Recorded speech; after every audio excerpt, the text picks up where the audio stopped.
हम छी पूनम मिश्रा अपने सब लोकन के प्रणाम करैत छी। सबसँ पहिले तऽ जितिया सन महान व्रत के अनंत शुभकामना दैत छी। जितवाहन भगवान सबके संतानक रक्षा करैत यह कामना करैत छी।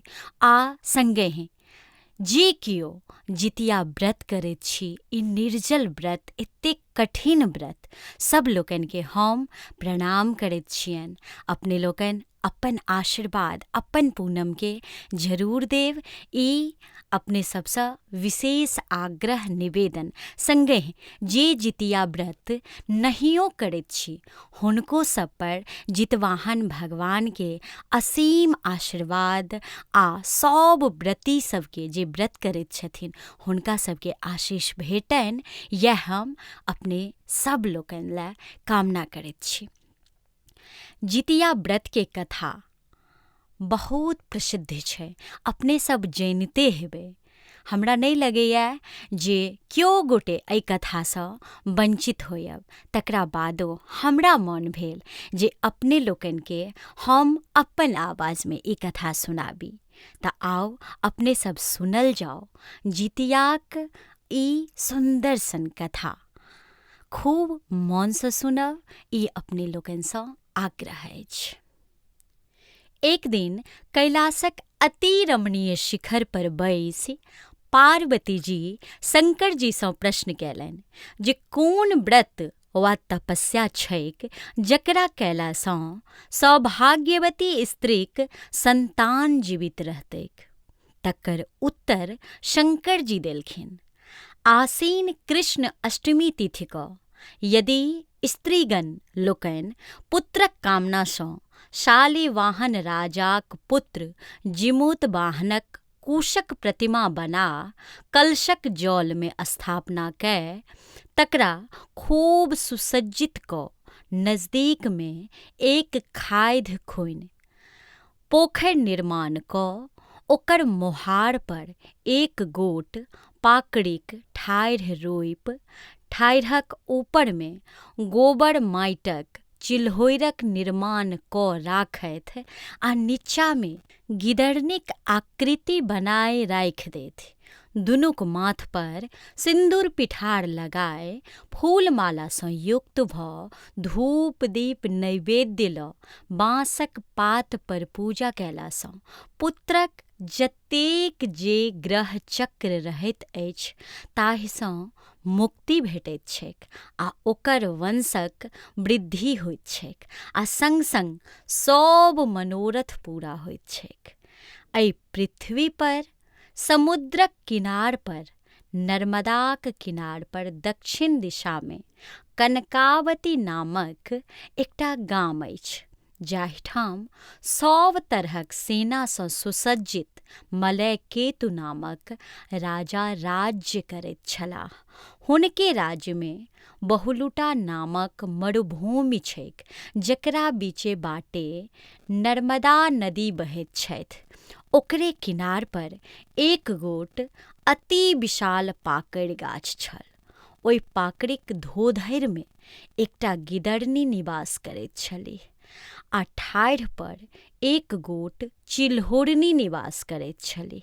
बहुत दिन एक संग निवास करबाक कारणे दुनूमे बड़ गाढ़ दोस्ती छलनि।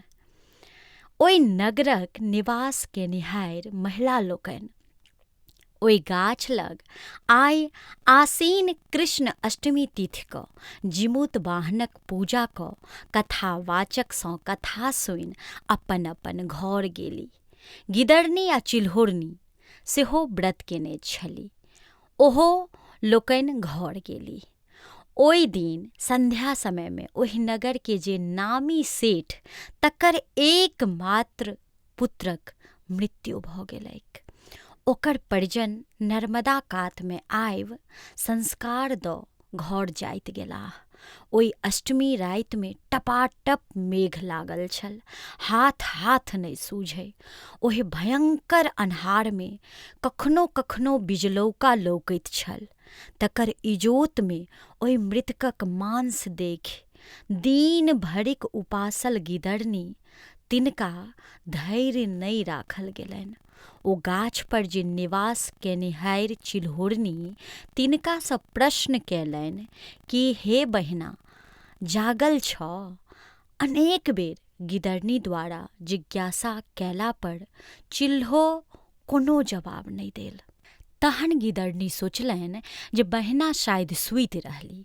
कैक बेर गिदड़नी द्वारा जिज्ञासा कयलो पर जवाब नहीं भेटला पर ओ अपन धोधरि सँ निकलि नदी किनार पर जा ओहिठाम सँ अपन मुँह में पानि आनि चिता के जे अग्नि तकरा मिझा देलनि। तखन चिता में अवशेष मांसक टुकड़ी तकरा खंड खंड कऽ पेट भरि खेबो केलनि आ अपन धोधर में आनि कऽ रखबो केलनि। गाछ पर बैसल चिल्हो हिनकर समस्त करतूत देखैत छली, यानी ओ चिल्हो अचंभित छली एहि गिदड़नी यानी सियार के करतूत सँ। प्रातःकाल गिदड़नी चिल्हो सँ कहलनि, सखी, पारनाक चर्चा किएक नहि करैत छी? रातुक बात के जाने वाला चिल्होरि उदास होइत उत्तर देलनि, हे सखी, पारना करू ग, पारना के बेर भऽ गेल। हम स्त्रीगण लोकनि द्वारा देल गेल अक्षत औंकड़ीक नैवेद्य लऽ कऽ पारना करैत छी, अहूँ करू ग। तहन कालक्रम में प्रयाग में कुंभ लगलै। संजोग सँ चिल्हो आ गिदड़नी दुनू गोटे ओतऽ गेली। ओहिठाम एक संग दुनूक मृत्यु भऽ गेल। कुंभक मृत्युक कारण दुनू गोटेक जन्म वेदक ज्ञाता जे भास्कर नामक ब्राह्मण तिनका घर में भेलनि। दुनू गोटे जौआँ जन्म लेलनि। दुनू के नामकरण भेल चिल्हो, जे छली से जेठ भेली, हुनकर नाम शीलावती राखल गेल, आ गिदड़नी छोट भेली, हुनकर नाम कर्पूरावती राखल गेल। दुनू गोटे जखन नमहर भेली, कन्यादान योग्य, तहन दुनू के कन्यादान भेल। पैघ जे शीलावती तिनक विवाह महामत्त नामक जे धनी मनी लोक तकरा संग ओ छोटक विवाह मलय केतु नामक महाराज तिनका संग। कालक्रम में कर्पूरावती गर्भवती भेली, बच्चा जन्म लेलकनि लेकिन नहीं बचलनि, मरि गेलनि। एहि तरहे कर्पूरावती के 7 गोट पुत्र जन्म लेलकनि आ सातो के सातो मरि गेलनि। ओ लोकनि परम दुखी रहैत छलीह। जेठ जे कन्या शीलावती, हुनको 7टा पुत्र जन्म लेलकनि आ सातो जीवित छलनि। शीलावती के सेहो कर्पूरावतीक 7 पुत्रक मृत्यु के देख बड़ संताप होइत छल, मोन बड़ दुखी होइत छलनि। एहि दुख सँ कर्पूरावती जिमुतवाहनक व्रतक दिन खाट पर सूतल छलीह। राजा जहन गृहवास में उपस्थित भेला तऽ जिज्ञासा कयलनि, रानी कतऽ? तहन रानी के लग में रहऽ वाली खवासिन से रानी के जा कऽ कहलक जे महाराज अहाँ के ताकैत छथि। रानी खवासिन द्वारा संवाद देलनि जे कहून ग जे शयनागार में छथि, सुतल छथि। तहन राजा आबि जिज्ञासा केलनि, हे प्रिय, एना किएक सुतल छी? तहन ओ जवाब देलनि, सुखे सुतल छी। राजा कहलनि, प्रिय, उठू। ताहि पर कर्पूरावती कहलखिन, अहाँ यदि हमरा संग सत्य करब तऽ उठब, नहीं तऽ हम नहीं के नहीं उठब। राजा कहलनि, अवश्य करब। तहन रानी राजा सँ 3 बेर सत्य करबौलनि।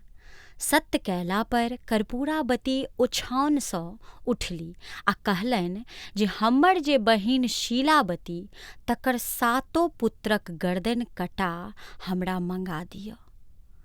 तखन राजा पृथ्वी के ठोकैत कान धरैत कहैत छथि, पापिन, एहन बात अहाँ किएक बजलहुँ?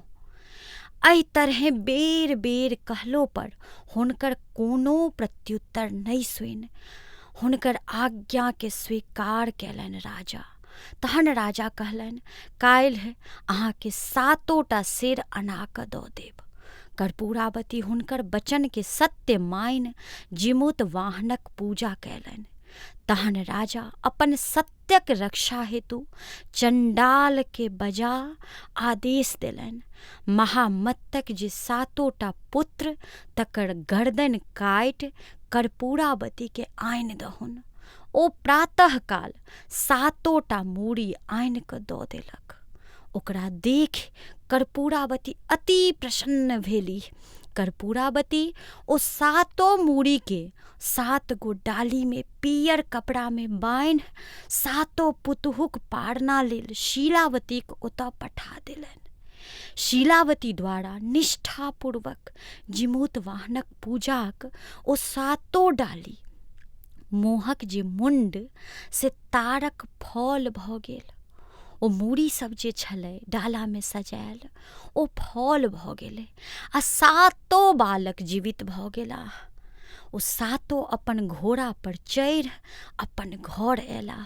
7 भाइ स्नान ध्यान कऽ अपन अपन पत्नी लग पहुँचलाह तऽ 7 पुतोह अपन अपन स्वामीके मौसी द्वारा पठाओल तारक फल देखऽ देलनि आ कहलनि जे अहाँक मौसी पारना लेल पठौलनि। उम्हर कर्पूरावती शीलावतीक 7 पुत्रक वधक शोकाकुल कानब सुनक जे आनन्द तकर प्रतीक्षामे बैसल छलीह।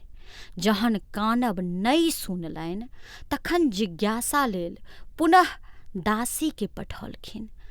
दासी ओहिठामसँ आबि सब समाचार सुनेलकनि।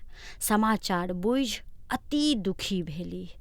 तखन राजासँ जिज्ञासा कयलनि, हे महाराज, काल्हि जे अहाँ शीलावतीक 7 बालकक सिर आनि कऽ देने रही से ककरो दोसरक छलै की? राजा उत्तर देलनि, प्रिय, अहाँक सोझामे ओ 7 मुण्ड राखल छल, तहन एहन प्रश्न किएक करैत छी? रानी ताहि पर कहलनि, हमहूँ ओकरा सबके देखलियै तेँ आश्चर्य भेल। ओ सब कोना जीवित भेलै? ताहि पर राजा कहलनि, हे प्रिय, अहाँक बहिन पूर्व जन्ममे सतव्रतक पालन कयने छथि जकर प्रभावसँ हुनकर 7 पुत्र जीवित भऽ गेलनि आ अहाँ ओहन व्रतक पालन नहि कयने छलहुँ जाहिसँ अहाँक पुत्र सब मरि मरि गेल आ अहाँ दुखी होइत गेलहुँ। राजाक मुँहसँ ई बात सुनि कर्पूरावती गुम भऽ ठाढ़ भऽ गेली। अगिला वर्ष जिमूत वाहनक व्रत जाहि दिन छलैक ओहि दिन अपन दासीके पठेलखिन महामत्तक जे स्त्री शीलावती तिनका ओहिठाम। ओ जा कऽ हुनका कहलनि जे रानी कहलनि अछि जे ई जे आइ दुनू गोटे एके संग पूजा करब आ कथा सेहो सुनब। तकर उत्तर शीलावती देलनि जे कर्पूरावती महारानी छथि, हुनकासँ ई पूजा करब आ कथा सुनब सम्भव नहि छनि। दासी ओहिठाम आबि रानीके कहलनि। ताहि पर कर्पूरावती कहलखिन, हुनका 7टा बालक छनि तकर गुमान छनि। प्रातःकाल संग संग पारना करक लेल दासीके पठेलनि। दासी पुनः आबि कहलखिन, ओ कहलनि जे हम दुनू गोटे एक संग पारना नहि कऽ सकैत छी। ई सुनि जेना रानीके देहमे आगि सन लागि गेलनि। ओ खड़खड़िया मंगा पारनाके जावन्तो सामान लऽ शीलावतीक ओहिठाम पहुँच गेली। ओहिठाम पहुँचला पर ओ पानि लऽ पैर धोआ आसन पर बैसा तखन पुछलखिन, अहाँ एहिठाम कोना पहुँचलहुँ? तकर उत्तर कर्पूरावती देलखिन, हम अहाँ संग मिल कऽ पारना करब। तकर जवाब शीलावती देलखिन, हम अहाँ संग एक ठाम पारण नहि करब। अहाँ राजाक जे राजभोग से करू आ आबो दुष्टताक त्याग करू। कर्पूरावती तैयो थेथर जकाँ कहलखिन, आइ हम अहाँ संग मिलिए कऽ पारण करब। शीलावती ई सुनि जे आब ई माने वाली नहि अछि, पारनाक ओरियान में लागि गेली आ कहलनि जे आब अहाँ हमरा संग मिल अवश्य पारण करू। तखन शीलावती कर्पूरावती के कहलनि जे पहिले अहाँ हमरा संग नर्मदा तट पर चलू। दुनू गोटे ओहिठामसँ नर्मदा में स्नान कयलनि। स्नानोपरान्त शीलावती कर्पूरावतीसँ प्रश्न कयलनि कि अहाँके पूर्व जन्मक बात किछु स्मरण अछि? कर्पूरावती नहि कहलनि।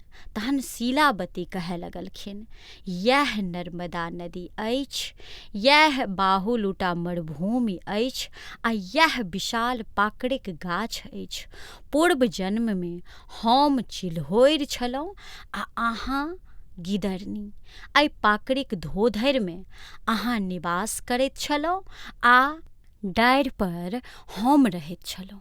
एहिठामक नगर निवासिनी महिला लोकनि जे जिमुतवाहनक व्रत कयने छलीह, एतय आबि ओ लोकनि पूजा कयलनि आ कथा सुनलनि।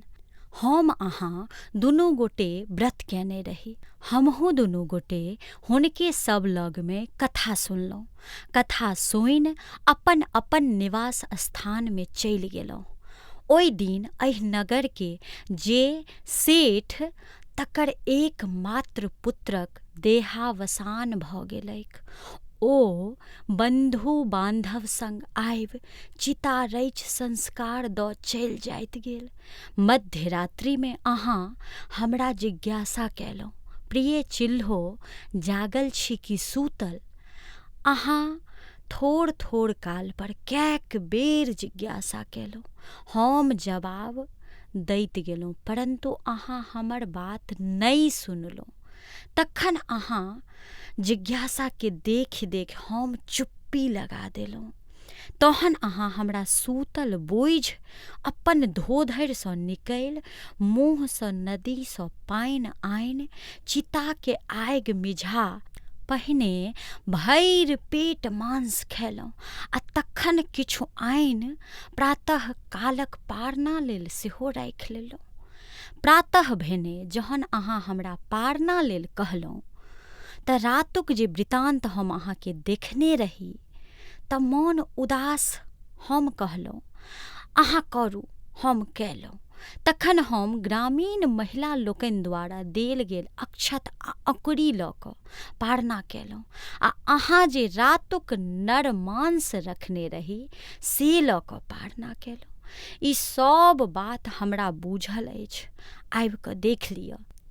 ई कहि कर्पूरावतीक हाथ धऽ शीलावती ओहि पाकड़िक धोधरि में लऽ जा नर मांस आ हड्डी आ शेष मांस देखेलनि। तखन कर्पूरावती के शीलावती कहलखिन, व्रत भंगक दोषसँ अहाँक पुत्र सब मरैत गेल आ अहाँ दुखी होइत गेलहुँ। हम नियमपूर्वक व्रतक पालन केलहुँ आ तकर फलस्वरूप हमर सब पुत्र जीवित अछि आ हम प्रसन्न छी। तेँ हमरा अहाँ में विरोधाभासो अछि। कर्पूरावती पूर्व जन्मक वृतान्त शीलावतीसँ सुनि ओहिठाम अपन शरीरक त्याग कऽ देलनि। शीलावती ओहिठामसँ घुमि घर चलि एलीह। राजा अपन पत्नीक श्राद्ध कर्म कए निश्चिन्त भऽ राज चलाबऽ लगलाह। वह जिमुतवाहनक पूजा आइ तक मृत्यु भुवन में लोक अपन संतानक दीर्घायुक कामनासँ करैत आबि रहल छथि। एहि व्रत के नियमानुसार करय वाली सब तरहेँ भरल पूरल रहैत छथि। हम यह जितवाहन भगवानसँ प्रार्थना करबनि जे सब लोकनि भरल पूरल रही आ सबके संतान हँसैत रहथि, खिलखिलाइत रहथि आ खूब दीर्घायु रहथि। जिमुतवाहन भगवान, जितवाहन भगवान खूब औरदा देथुन, जुग जुग जीवैथ। जितिया पाबनि के एक बेर फेरसँ हमरा दिससँ बहुत बहुत शुभकामना। जय जितवाहन भगवान और सबके आनंदित रखबनि, यह कामना।